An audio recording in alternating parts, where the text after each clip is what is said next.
Welcome back to the channel. Today we're working on the Sears Craftsman edger trimmer. Customer states that it fires up for a second and then it stops. I have a pretty good idea what's wrong with it, but we're going to take you through the steps anyway.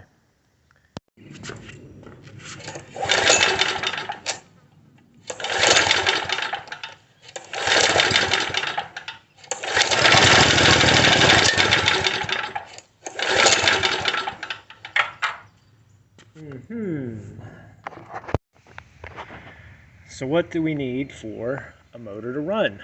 Spark, compression, fuel, and timing. I'm going to check the spark plug, but I'm assuming that's fine.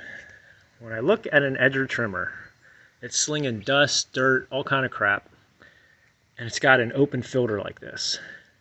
If that gets sucked in, where does it go? Right into the carburetor, right?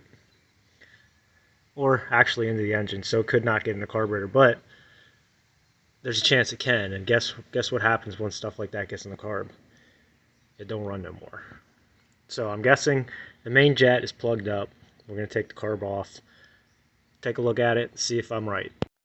So if you can start an engine on the low setting and it runs for a few seconds and then you rev it up, it's asking for more fuel and it can't deliver. So what happens? It chokes out because it doesn't get enough and it shuts off.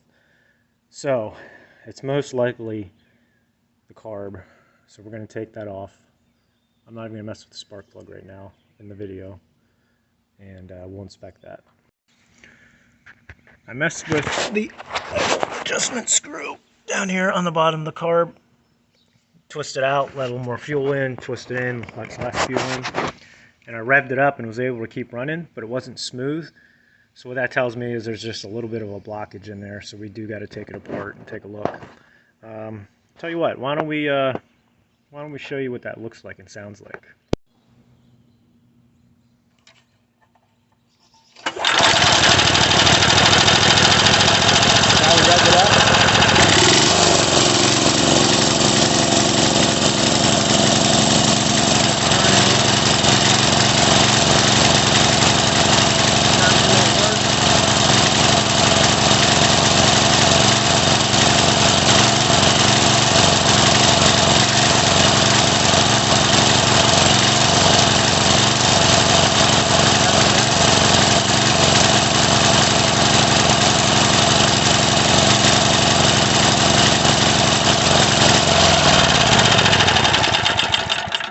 We can't really find that sweet spot, so that tells me it's probably blocked up a little.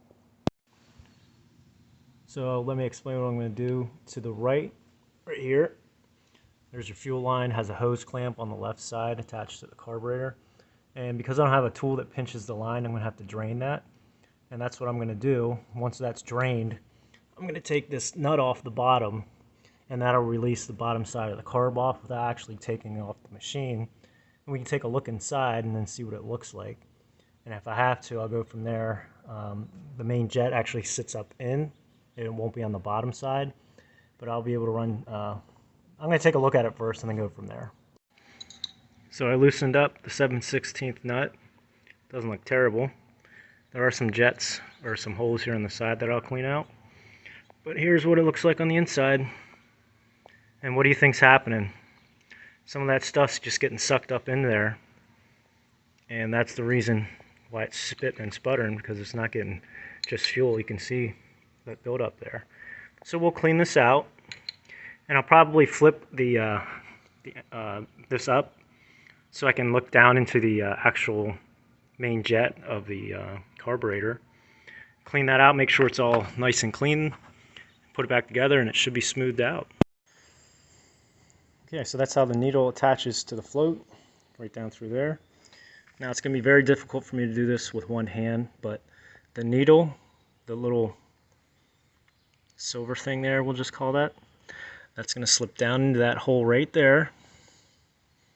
Can you see that? Okay, we'll give it a try. Oh, we did it. First try, no kidding. And then the pin is what, right back at the pin right here. That's going to slip down through these holes, and that's what locks the float in. Okay, now we got it sitting in there. You see the little, like the divot here on this side? That has to go on the left side where that pin goes through. So we slip it over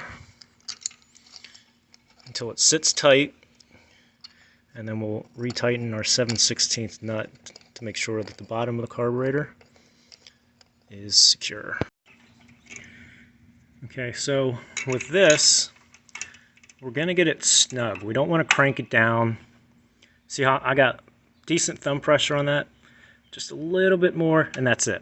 We don't want to crank it down where we start messing up the seals. Okay, so now how do we do, if you messed with the screw here, what I like to do is put it in, tighten it down the whole way, and then do 1.5 revolutions or 2, and then we start from there. I'm going to get my tach meter out and adjust that as needed to kind of get it into that sweet spot.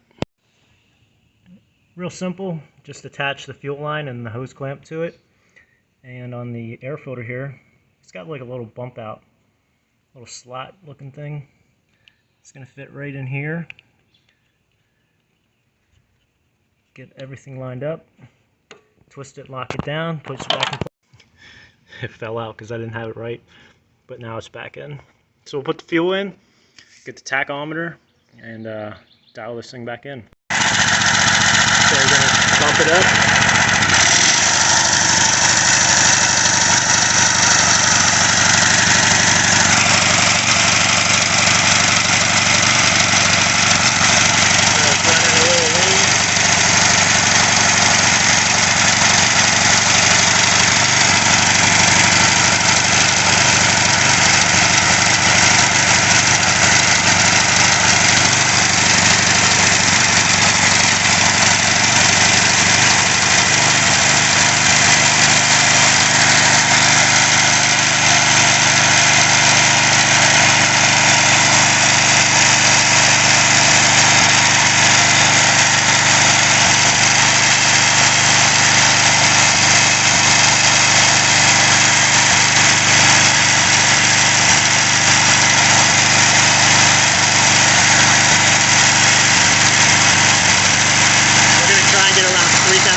Up there, 3010. I'm turning the screw in just a little, so it might have been like 1 3/4 turn.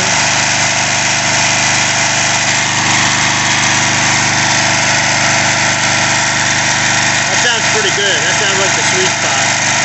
Good idle. So that's where we're going to stick it. And if you watch any of my videos, I probably sound like a broken record saying this, but that's how important it is to make sure that you keep your, you empty out the gas at the end of the season and make sure the carburetor is clean, because a little bit of crap like that will get in, mess everything up. And of course, on this one, it may not have been the homeowner's fault.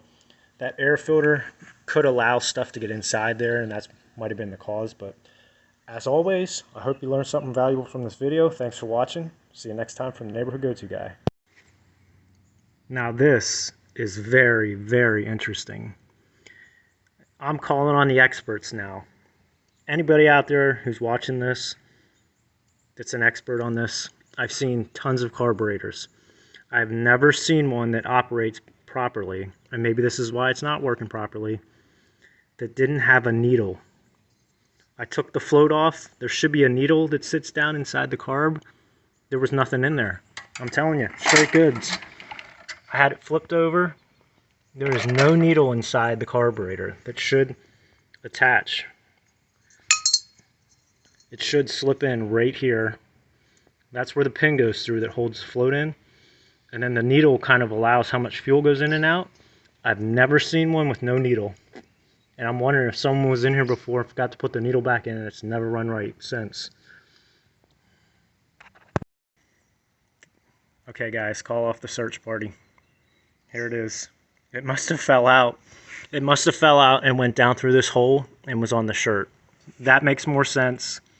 Sorry about that. I'll probably put this in on the bloopers at the end, but I was like, I've never seen that before. How's this even possible? So I found it. I'm gonna go in there, flip it upside down, and just run a wire through the middle, and make sure the jet's cleaned out. And then we'll put this back together. I already cleaned out the bowl, so should be good to go.